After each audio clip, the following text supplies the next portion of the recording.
സത്യം പറയല്ലോ, ഞാൻ മദർസയിൽ 6ാം ക്ലാസ് വരെ പോയ ഒരാളാണ്.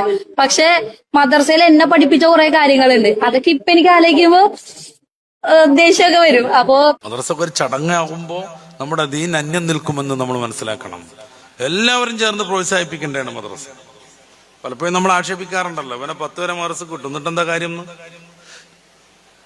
പലരും ഉസ്താദുമാരുടെ ഒക്കെ മേക്കട്ടേറും. അവർക്ക് ശമ്പളം കൊടുത്തിട്ട് എന്താ കാര്യം, അവർക്ക് തിന്നാൻ കൊടുത്തിട്ട് എന്താ കാര്യം എന്നൊക്കെ. പ്രിയപ്പെട്ട സഹോദരന്മാര് മനസ്സിലാക്കണം, ഒരൊറ്റ മണിക്കൂർ കൊണ്ട് നിരവധിയായ സംഗതി പഠിപ്പിച്ചുകൊണ്ടിരിക്കുക ഉസ്താദുമാര്. ഇത് കഴിഞ്ഞ് 23 മണിക്കൂറിലേറെ കുട്ടി ഉസ്താദുമാരുടെ ശ്രദ്ധയുടെ പുറത്താണ്. മദ്രസ നിന്ന് പഠിക്കുന്ന കാര്യങ്ങൾ ജീവിതത്തിലേക്ക് കൊണ്ടുവരാനുള്ള സംവിധാനം നമ്മുടെ വീട്ടിൽ ഒരുക്കാത്ത കാലത്തോളം മദ്രസയ്ക്ക് വെറുതെ വിടുക, വരിക, പോകുക, അതുകൊണ്ട് ഒരു കാര്യം ഉണ്ടാവില്ല. ഈ സദസ്സിൽ കുറെ രക്ഷിതാക്കളുണ്ട്, നമ്മുടെ മറക്കപ്പുറത്ത് ഇതിലേറെ സ്ത്രീകളുമുണ്ട്. ഏതെങ്കിലും ഒരു രക്ഷിതാവ് മദ്രസയിൽ പഠിച്ച കാര്യങ്ങൾ മക്കളെ ബോധപൂർവം പരിശീലിപ്പിച്ചിട്ടുണ്ടോ? ടോയ്ലറ്റിലേക്ക് പോകുമ്പോ തലമറക്കണ എത്ര ആൺകുട്ടികളുടെ ഇവിടെ? വെറുതെ ഒന്ന് ആലോചിക്കുക. ഞാൻ ആക്ഷേപം പറയണതല്ല, കുറെ ആളുകൾ കാണും ചിലപ്പോ, അല്ലാഹു അങ്ങനെ ഉണ്ടാക്കട്ടെ. പക്ഷെ നമ്മൾ ബോധപൂർവം അങ്ങനെ ശ്രദ്ധിച്ച് നടപ്പിലാക്കാറുണ്ടോ? അത് മാത്രമല്ല, എത്ര എത്ര എത്ര കാര്യങ്ങൾ. മദ്രസയിലെ ഏറ്റവും കൂടുതൽ ഉഷാറിൽ ഖുർആൻ ഓതിയ കുട്ടി. അതുകൊണ്ട് തന്നെ റബീഉൽ അവ്വലിന്റെ വലിയ പരിപാടിയിലൊക്കെ തുടക്കത്തിൽ സൂറത്തുർ റഹ്മാനൊക്കെ ഓതാൻ അവനെയാണ് വിളിച്ചത്. അവന്റെ ആ ഓത്ത് കണ്ടിട്ട് ഉമ്മ കരഞ്ഞിട്ടുണ്ട് സന്തോഷം കൊണ്ട്. വാപ്പാക്ക് അഭിമാനം തോന്നിയിട്ടുണ്ട് തന്റെ കൂട്ടുകാർക്കിടയിൽ. ആ കുട്ടിയെങ്ങാനും മദ്രസ നിർത്തിയിട്ട് 2 മാസം കഴിഞ്ഞിട്ടൊന്ന് ഓതിപ്പിക്കൂ നിങ്ങൾ. എത്ര കഷ്ടപ്പെട്ടാണ് ഉസ്താദുമാര് കുട്ടിയെ ദീന് പഠിപ്പിച്ചത്. ദർസിലൊക്കെ എത്തുന്ന ഉസ്താദിന് വലിയ പോരിഷുണ്ട്, അൽഹംദുലില്ലാ, ഒട്ടും കുറവല്ല. പക്ഷെ അദ്ദേഹത്തിന്റെ മുമ്പിലേക്ക് എത്തുന്ന കുട്ടി നിസ്കാരം പഠിച്ചവനാണ്, ദീന് പഠിച്ചവനാണ്, നോമ്പ് പഠിച്ചവനാണ്, ഒളു എടുക്കാൻ പഠിച്ചവനാണ്. നിസ്കാരത്തിന്റെ ഫർള് എത്രയെന്ന് ചോദിച്ചാൽ 14 കൃത്യമായി പറയാൻ പറ്റണവനാണ്. മുണ്ടെടുക്കാൻ അറിയാം, അവന് കുളിക്കാൻ അറിയാം, എങ്ങനെയാണ് ശുദ്ധീകരണം എല്ലാം കൃത്യമായിട്ട് അറിയുന്ന കുട്ടിയാണ്. അങ്ങനെ 100% ഇസ്ലാം പഠിച്ച് പരിശോധിച്ച് അത് പരിശീലിച്ച് ജീവിതത്തിൽ കൊണ്ടുവരാൻ പാകമുള്ള കുട്ടിക്കാണ് ഫഅല ഉസ്താദ് ഓതി കൊടുക്കുന്നത്. മറിച്ച് മദ്രസക്ക് വരുമ്പോഴോ മൂക്കൊലിപ്പിച്ചുകൊണ്ട് മുണ്ടഴിഞ്ഞാൽ എടുക്കാൻ പറ്റാത്ത പാവം ഒരു പിഞ്ചോമന, അതിനെ പിടിച്ച് സ്നേഹിച്ച് മെല്ലെ മെല്ലെ മെല്ലെ മെല്ലെ മെല്ലെ ദീന് പഠിപ്പിച്ച് രാവിലെ മുതൽ വൈകിട്ട് വരെ അധ്വാനിച്ചാൽ പോലും തീരാത്ത അത്ര പാഠഭാഗങ്ങൾ 1 മണിക്കൂർ കൊണ്ട് കുട്ടികളെ വളരെ കലാപരമായി പഠിപ്പിക്കാൻ ശ്രമിച്ച്, മഖ്റജ് പഠിപ്പിച്ച്, ഖുർആനോത്ത് പഠിപ്പിച്ച്, ഫിഖ്ഹും അഖീദയും പഠിപ്പിച്ച്, പുതിയ നമ്മുടെ സിലബസ് ഒക്കെ അനുസരിച്ച് 5ാം ക്ലാസ് മുതൽ യുക്തിവാദത്തിന്റെ മാരകീയത പഠിപ്പിച്ച്, ഇത്രമേൽ കഠിനമായി അധ്വാനിക്കുന്ന ഉസ്താദുമാരോട് ചെറിയൊരു നീതിയെങ്കിലും നമ്മൾ കാണിക്കണം. കുട്ടികളെ മദ്രസ ഇങ്ങനെ വരുന്നു, ബാഗ് ചുഴറ്റി അങ്ങോട്ടോ എറിയണ്. പിറ്റേ ദിവസം രാവിലെ ഉമ്മയും കുട്ടിയും കൂടിയും തിരയാണ്, അമ്മ എന്റെ ബാഗ് എവിടെ നോക്കാൻ നമുക്ക് പറഞ്ഞിട്ട് 2 തെരഞ്ഞെടുക്കുകയാണ്. ആ കൊണ്ടുവന്ന് വലിച്ചെറിഞ്ഞപ്പോ കണ്ടതാണ്, പിന്നെ അതൊന്ന് തുറന്നു നോക്കിയിട്ട് പോലുമില്ല. സാധമാർക്ക് ചൂടാവാൻ പറ്റുമോ? ഇല്ല. പോക്സോ ചീത്ത പറയാൻ പറ്റുമോ? എഴുതി കൊണ്ടുവരണമെന്ന് ഗൗരവത്തിൽ പറയാൻ പറ്റുമോ? പുറത്ത് നിർത്താൻ പറ്റുമോ? ക്ലാസ്സിൽ എഴുന്നേൽപ്പിച്ച് നിർത്താൻ പറ്റുമോ? എന്തിന് 11 സെക്കൻഡിലേറെ രൂക്ഷമായി കുട്ടിയുടെ മുഖത്തേക്ക് നോക്കാൻ പോലും പറ്റുമോ? ഇല്ല. ഈ പരിമിതികളെല്ലാം സഹിച്ച് അതിൻ്റെ ഇടയ്ക്ക് കമ്മിറ്റിക്കാരുടെ എല്ലാം കേൾക്കണം. കുട്ടി തോറ്റാൽ സ്വാഭാവികമായും നടത്തിപ്പുകാർക്ക് വിഷമമുണ്ടാകും. ഒരു ക്ലാസ്സിൽ 4-5 കുട്ടിയൊക്കെ തോറ്റാൽ, പ്രത്യേകിച്ച് പൊതുപരീക്ഷയിൽ തോറ്റാൽ, റേഞ്ചിൽ നമ്മളെ മദ്രസ മാത്രം ബാക്കിലായാൽ സ്വാഭാവികമായും ഉസ്താദിനോട് ഭാരവാഹികൾ സംസാരിക്കും. അത് ചിലപ്പോഴൊക്കെ ഇത്തിരി ശൈലി മാറിയിട്ടൊക്കെ ആവും. ഇതൊക്കെ സഹിക്കണം. ഞാൻ കണ്ണൂർ ജില്ലയിലാണ് ക്ലാസ് എടുത്തുകൊണ്ടിരിക്കുന്നത്. ഇതിന്റെ തൊട്ടപ്പുറം കാസർഗോഡ്. അവിടെയാണ് കാക്ക കൂടുകൂട്ടിയതുപോലെ മുടി വെച്ച് ഒരു ക്ലാസ്സിൽ ഏകദേശം കുട്ടികളൊക്കെ വന്നപ്പോ ഒരു പാവപ്പെട്ട ഉസ്താദ് മുടി മര്യാദക്ക് മുറിക്കേണ്ടതിന്റെ ആവശ്യകതയെ കുറിച്ച് ഒരു ദിവസം ക്ലാസ് എടുത്തത്. അദ്ദേഹം കുട്ടികളോട് ഉപദേശിച്ചിട്ടൊന്നുമില്ല, മുടി വെട്ടണം എന്ന് പറഞ്ഞിട്ടുമില്ല. പക്ഷെ ഇவ்விധം മര്യാദയില്ലാതെ വളർത്തുന്നതിന്റെ ദൂഷ്യവശങ്ങൾ അദ്ദേഹം പറഞ്ഞു കൊടുത്തു. നഹാ റസൂലുള്ളാഹി സ്വല്ലല്ലാഹു അലൈഹി വസല്ലം അനിൽ ഖസഇന റസൂലുള്ളാഹി വിരോധിച്ചു മക്കളെ. ഖീലലി നാഫിഅൻ, ഈ ഹദീസിന്റെ റിപ്പോർട്ടർമാർ പെടുന്ന നാഫിഅനോട് വിശദീകരണം ആവശ്യപ്പെട്ടു. മൽ ഖസഉ, എന്താ ഈ ഖസഉ എന്ന് പറഞ്ഞാൽ? അദ്ദേഹം വിശദീകരിച്ചു കൊടുത്തു. അയ്യുഹ്ലക ബഅ്ദു റഅസി സബിയ്യി വതുത്രക ബഅ്ദു, കുട്ടികളുടെ തല കുറച്ച് മുണ്ടനം ചെയ്യുക, കുറച്ച് മുടി വെട്ടാതെ ഉപേക്ഷിക്കുക, ഇത്തിരി വെട്ടുക, പിന്നെ ഇങ്ങനെ സ്റ്റെപ്പ് ബൈ സ്റ്റെപ്പായിട്ട് ഇങ്ങനെ വെട്ടി വെട്ടി കോലക്കേടാക്കുക. ഇതേതൊക്കെ പറഞ്ഞു കൊടുത്തു. ഒരു കുട്ടിക്ക് ഈമാൻ കൂടി. ആ കുട്ടി വീട്ടിൽ പോയിട്ട് ഉമ്മനോട് പറഞ്ഞു എന്റെ മുടി വെട്ടണം. ഉമ്മ പറഞ്ഞ പൈക്ക അവിടെ നിന്ന് എന്തൊരു രസമുണ്ട്. ഇതാണ് പ്രശ്നം. ഉമ്മമാര് സപ്പോർട്ട് ചെയ്ത് പ്രണയിക്കണ എത്രയോ കേസുണ്ട്, ചാടിപ്പോണ കേസുണ്ട്. ബെസ്റ്റിയോടും ലവറോടൊപ്പം സിനിമക്ക് പോണ കേസുണ്ട് ഉമ്മ സമ്മതിച്ചിട്ട്. അതൊക്കെ അങ്ങനെ തന്നെ അല്ലേ, പുതിയ കാലല്ലേ എന്നൊക്കെയാണ്.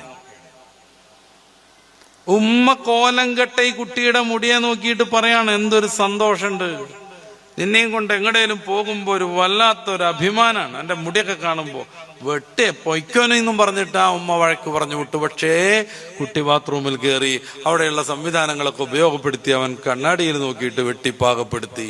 സ്വാഭാവികമായി ഉമ്മക്ക് പറ്റാത്ത കോലത്തിലായി. ഉമ്മ ഫോട്ടോ എടുത്തു, വാപ്പാക്ക് വിട്ടുകൊടുത്തു. ഗൾഫിലുള്ള വാപ്പ കൂട്ടുകാരുടെ വാട്സാപ്പിലേക്കൊക്കെ വിട്ടുകൊടുത്തു. പിറ്റേ ദിവസം ആ ഉസ്താദ് ഇത്തിരി വൈകി വരാൻ സദർ ഉസ്താദ് ഫോൺ വിളിക്കുകയാണ്. ഉസ്താദ് എവിടെ എത്തി? അപ്പൊ വൈകിയതിനെന്തോ വഴക്ക് പറയാനാന്ന് കരുതിയിട്ട് ആ പാവപ്പെട്ട ഉസ്താദ് ഞാൻ പുറത്തിറങ്ങിയപ്പോ സാധാരണ വരുന്ന വണ്ടി അതിങ്ങനെ കാത്തു നിന്നപ്പോ എന്നൊക്കെ പറഞ്ഞ് ഓരോ കാരണം പറഞ്ഞുകൊണ്ടിരിക്കുകയാണ്. ആ സമയത്ത് സദർ ഉസ്താദ് പറഞ്ഞു, ഉസ്താദ് ഞങ്ങൾ വരാത്തത് നന്നായി, വണ്ടി കിട്ടാത്തത് വളരെ നന്നായി, മദ്രസയിൽ നിറച്ച ആൾക്കാരാണ്, നിങ്ങളെ തല്ലാൻ വന്നതാണ്. അദ്ദേഹം പറഞ്ഞു ഞാൻ വരും, എന്റെ വസ്ത്രങ്ങൾ അവിടെയാണ്, എന്റെ വസ്തുക്കൾ അവിടെയാണ്. സദർ ഉസ്താദ് പറഞ്ഞു ഒന്നും നിങ്ങളോട് വരണ്ട, ഒക്കെ ഞങ്ങൾ വീട്ടിൽ കിടത്തിച്ചേരും, ഇന്ന് ഭാഗ്യം കൊണ്ട് ഞങ്ങൾ വൈകിയത് എന്ന്. ഇതാണ് ഉസ്താദിന്റെ ദുര്യോഗം. നേരത്തെ മോനെ വിടാത്തതുകൊണ്ട് ഞങ്ങളൊരു പാഠം പഠിപ്പിക്കുന്നു പറഞ്ഞിട്ട് പോക്സോയിൽ തമാശക്ക് കേസ് കൊടുത്ത രക്ഷിതാവുണ്ട്. കമ്മിറ്റിക്കാർ ചോദിച്ചു, പാവല്ലടാ ഉസ്താദ്, എത്ര കൊല്ലായി നമ്മുടെ മദ്രസയിൽ, അദ്ദേഹത്തിൽ നിന്ന് എന്തെങ്കിലും ഒരു അനാശാസ്യത നമ്മൾ ഇതുവരെ കണ്ടിട്ടുണ്ടോ? അദ്ദേഹം പഠിപ്പിക്കണയിൽ എന്തെങ്കിലും ഒരു ലോപം വരുത്തിയിട്ടുണ്ടോ? എന്തിനാ നീ കേസ് കൊടുത്തത്? അപ്പൊ ചെങ്ങാതി പറയാം, ഞാനൊരു തമാശക്ക് മുമ്പേ പേടിപ്പിക്കാൻ കേസ് കൊടുത്തതാണ്. ഈ കേസിനൊരു പ്രശ്നമുണ്ട് പ്രിയപ്പെട്ട രക്ഷിതാക്കളെ, പിൻവലിക്കാൻ പറ്റൂല. പിൻവലിച്ചാൽ ഇരയെ സ്വാധീനിച്ചു എന്നും പറഞ്ഞ് ക്രൈമിലായിട്ടുള്ള മറ്റൊരു കുറ്റം വരും. ഇനി ബാക്കിയൂടെ കേൾക്കുക. തമാശക്ക് പേടിപ്പിക്കാൻ വേണ്ടി കൊടുത്ത കേസിന് വിധി വന്നത് 64 വർഷമാണ്. ആ പാവപ്പെട്ട ഉസ്താദ് ജയിലിൽ കിടക്കേണ്ടത്. റാഗിങ് ഇങ്ങനെ കൂടുന്ന എന്തുകൊണ്ടാണ്? വടിയടിക്കാൻ പറ്റൂല രക്ഷിതാക്കൾക്ക്.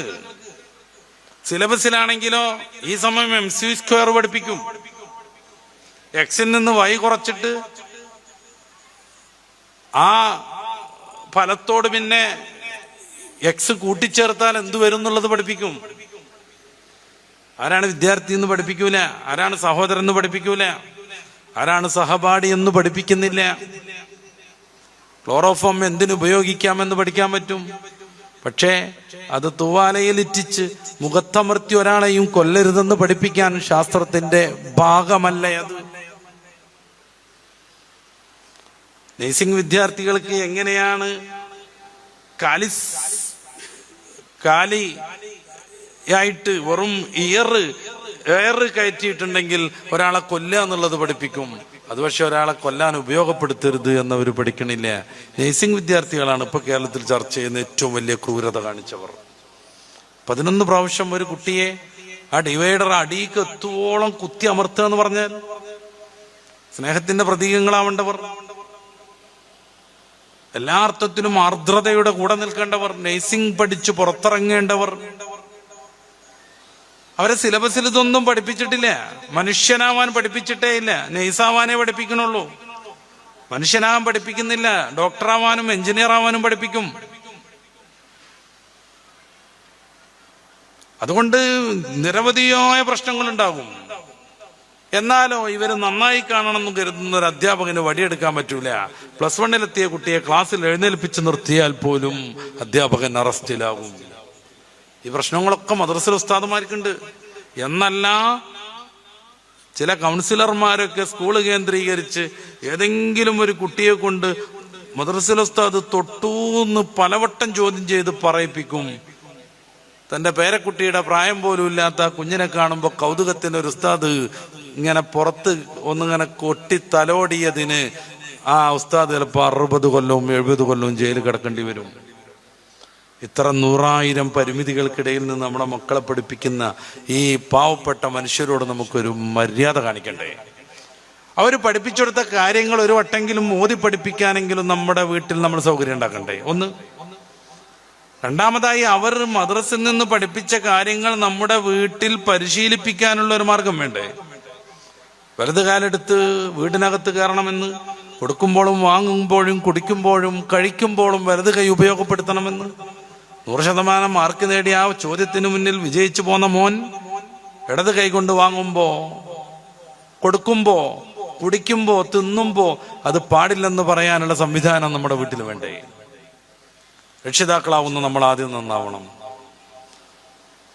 മദ്രസയിൽ നിന്ന് കുട്ടി പഠിക്കുന്ന കാര്യങ്ങളൊക്കെ പരിശീലിപ്പിക്കാനുള്ള സംവിധാനം നമ്മുടെ വീട്ടിൽ ഏർപ്പെടുത്തണം ബോധപൂർവം. എങ്കിലേ കുട്ടി ലിബറൽ ആവാതിരിക്കുള്ളൂ. മറ്റേത് മദ്രസയിൽ നിന്ന് കുറെ സാധനങ്ങൾ കേട്ടുപോരും, പരീക്ഷയിൽ ജയിക്കുകയും ചെയ്യും, പക്ഷേ ആ കുട്ടിക്ക് മനുഷ്യനാവാൻ സാധിച്ചൊന്നും വരൂല. നമ്മൾ രക്ഷിതാക്കളാണ്. കുറെ കൽപ്പന നടത്താനല്ല, നിങ്ങളെപ്പോലൊരു രക്ഷിതാവാണ് ഞാനും. നമ്മുടെ മക്കൾ നമുക്ക് ഉപകാരപ്പെടണം. 5 വരെ മദ്രസക്ക് വിട്ടില്ലേ, ഇനിയിപ്പോ എന്താ? അവനായി അവന്റെ പാടായി എന്നാണ് കുറെ രക്ഷിതാക്കളുടെയൊക്കെ ഒരു വാദം. പൊട്ടപ്പോയത്താണ്. മരണപ്പെടുവോളം ആ കുട്ടിയുടെ ശ്രദ്ധ നിങ്ങളുടെ കയ്യിലുണ്ടാവണം. എത്ര വയസ്സായാലും പിതാവിന് മകനിൽ ഒരു ദർശനം വേണം, മകളിൽ ഒരു ചിന്ത വേണം. അവനായി അവന്റെ കാര്യം എന്ന് പറഞ്ഞിട്ട് മാറാനൊന്നും നമുക്ക് പറ്റൂല. സയ്യിദുനാ ഉമറുൽ ഫാറൂഖ് തങ്ങളുടെ പ്രിയപ്പെട്ട പുത്രൻ 5 വരെ മദ്രസയിൽ പോയൊരു കേവലം വിദ്യാർത്ഥിയല്ല, നേരെ മറിച്ച് സഹാബികളിൽ ഏറ്റവും പ്രസിദ്ധരായ 4 ഫിഖ് പണ്ഡിതന്മാരിൽ അൽ അബാദലത്തുൽ അർബഈൽ പ്രമുഖനായ വ്യക്തിത്വമാണ്. പലപ്പോഴും തന്റെ വിജ്ഞാന വൈപുല്യം കൊണ്ട് സ്വന്തം പിതാവിനെ പോലും കൗതുകപ്പെടുത്തിയ മഹാപണ്ഡിതനാണ്. 4 വരെ മദ്രസയിൽ പോയി, 5 വരെ മദ്രസയിൽ പോയി, പിന്നെ 5 കൊല്ലം കഴിഞ്ഞിട്ട് SSLC വരാണ്ടല്ലോ എന്നും പറഞ്ഞിട്ട് മദ്രസൊക്കെ നിർത്തി. അങ്ങനെയാണ്. അല്ലാ 7 എത്തുമ്പോഴേക്ക് നിർത്തി. എന്താ കാര്യം? ഇനി SSLC വരല്ലേ. നമ്മൾ ഇവർ പറയണ കേട്ടാ തോന്നും പിന്നെ മുതൽ ഫുള്ളോ കുട്ടി പഠനം തന്നെയാണ് പഠനം എന്ന്. അല്ല, എല്ലാ കളിയും കാണണം, എല്ലാ രീതിയിലുള്ള മൊബൈൽ ഉപയോഗവും നടത്തണം, എത്രയോ ഗെയിം ഡെയിലി കളിച്ചുകൊണ്ടിരിക്കണം, സിനിമ കാണണം, നാടകം കാണണം, ടൂറിന് പോകണം, എല്ലാവിധ കളിയും കളിക്കണം. SSLC വരുന്നു എന്ന് പറഞ്ഞ ആ 1 മണിക്കൂറുള്ള മദ്രസ നിർത്തുകയും ചെയ്തു. അങ്ങനെ ചില തോന്നിയാസങ്ങളൊക്കെ നടക്കുന്നുണ്ട് കേരളത്തിൽ. SSLCയിൽ 10A+ഉം അതോടൊപ്പം മദ്രസിന്റെ 10ാം ക്ലാസ് പരീക്ഷയിൽ ടോപ്പ്+ നേടി എത്ര കുട്ടിയുണ്ട് കേരളത്തിൽ? നമ്മുടെ തലച്ചോറിനെ പറ്റി എന്താ നമ്മൾ മനസ്സിലാക്കിയേ? 2 കോടി ബൃഹത്തായ ഗ്രന്ഥങ്ങളുടെ മൊത്തം ഇൽമ് ഈ തലന്റെ ഉള്ളിലുള്ള ചോറ് കയറി നിൽക്കുന്നതാണ്. എത്ര ശതമാനം നമ്മളൊക്കെ ഉപയോഗപ്പെടുത്തിയത്? SSLC ഉണ്ട് എന്ന് കരുതിയിട്ട് ഉസ്താദുമാർ ഇത്തിരിയൊക്കെ തന്നെ പഠിപ്പിക്കുള്ളൂ. എന്നാലും ആ 1 മണിക്കൂർ അവിടെ നിന്നാൽ നമ്മുടെ കുട്ടി ലിബറലിസ്റ്റ് ആവാതെ രക്ഷപ്പെടും. നമ്മുടെ കുട്ടി പെണ്ണായി ജനിച്ച് പെണ്ണായി വളർന്ന് പെണ്ണായി ജീവിക്കും. നമ്മുടെ കുട്ടിക്ക് എങ്ങനെയാണ് മനുഷ്യനോട് ഇടപെടേണ്ടത് എന്ന് പഠിക്കും. ഒരിക്കലും അവൻ മദ്യപാനിയാകില്ല. ഒരിക്കലും അവൻ ഉമ്മയെ അറുക്കാൻ വേണ്ടി അടുത്ത വീട്ടിൽ നിന്ന് വലിയ കത്തി കടം വാങ്ങിച്ചു കൊണ്ടുവരൂല. അത് വേറൊരു കഥ പറയാണ് ഞാൻ. അപ്പൊ എത്ര വലിയ ആളാണ് എങ്കിലും കേവലം ഒരു മദ്രസയിലേക്ക് 5 വരെ പോയ ആളല്ലായിരുന്നു മഹാനായ അബ്ദുല്ലാഹി ബിൻ ഉമർ റളിയല്ലാഹു അൻഹു. അള്ളാഹിന്റെ റസൂലിന്റെ അടുത്ത് നിന്ന് ദീന പഠിച്ചു മുത്തബിഉസ്സുന്ന എന്ന പേരിൽ പ്രസിദ്ധൻ. ബഹുമാനപ്പെട്ടവരുടെ കുതിര ഒരു ദിവസം റസൂലിന്റെ കുതിരയുടെ മുന്നിലൂടെ ഓടിപ്പോയി, ഓവർടേക്ക് ചെയ്തു പോയി. ഉമറുൽ ഫാറൂഖ് തങ്ങൾ ആ സമയത്ത് അവിടെ ഇല്ലായിരുന്നു. എവിടെയോ നിന്ന് ഉമറുൽ ഫാറൂഖ് തങ്ങളുടെ ശ്രദ്ധയിൽ ഇത് പെട്ടു. അദ്ദേഹം പെട്ടെന്ന് ഓടിയെത്തി തന്റെ പ്രിയപ്പെട്ട മോന്റെ കുതിരയെ പിടിച്ച് നബി തങ്ങളുടെ കുതിരയുടെ പിറകിലേക്ക് കൊണ്ടുപോയി നിർത്തി. വലിയ പണ്ഡിതൻ, വലിയ മഹാൻ, മുത്തബിഉസ്സുന്ന തന്റെ മകനോട് മഹാനായ ഉമറുൽ ഫാറൂഖ് തങ്ങൾ ചോദിക്കുന്നു, എങ്ങനെയാടാ മോനെ റസൂലിന്റെ കുതിരയുടെ മുന്നിലേക്ക് നിന്റെ വാഹനം ഓടിച്ചു പോകാൻ നിനക്ക് ധൈര്യം വന്നത്? അനുതാപപൂർവം മകൻ പറയുന്നു, പ്രിയപ്പെട്ട ഉസ്താദേ, പ്രിയപ്പെട്ട രക്ഷിതാവേ, പ്രിയപ്പെട്ട പിതാവേ, എല്ലാം ഉമറുൽ ഫാറൂഖ് തങ്ങളോട് യോജിക്കും. ഞാനൊരിക്കലും ബോധപൂർവം അത് ചെയ്തതല്ല.